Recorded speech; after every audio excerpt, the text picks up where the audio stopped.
L'éditorial du Figaro. Droit dans le mur par Jacques-Olivier Martin. Exigeons le respect des urnes. Le nouveau Front populaire peut se targuer d'avoir un nouvel allié dans sa quête du pouvoir, la CGT.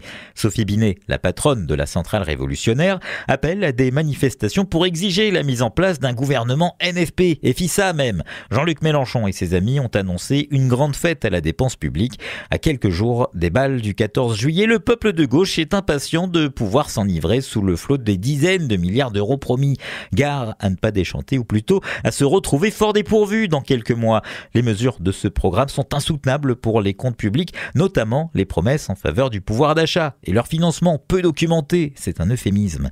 Les partenaires du front ont certes déjà prévenu qu'ils feront les poches des plus aisés et des entreprises, mais comme toujours se résigneront à faire exploser les déficits et la dette. Il est vrai qu'ils ne seront pas les premiers à agir de la sorte. Un hic de taille, le mur de la dette publique est devenu si élevé qu'il impose de se serrer la ceinture et n'autorise aucun surcroît de dépenses. Les belles promesses de campagne sont tout bonnement incompatibles avec la situation financière de la France.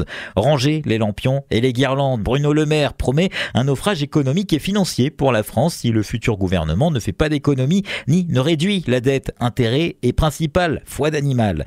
Notre cigale de l'économie et des finances, qui nous chante depuis 7 ans la chanson de la fourmi, aura bien du mal à convaincre les futurs locataires de Matignon et de Bercy. Là, la situation de nos finances est si préoccupante que les marchés financiers et les agences de notation pourraient vite se charger d'un rappel à l'ordre musclé.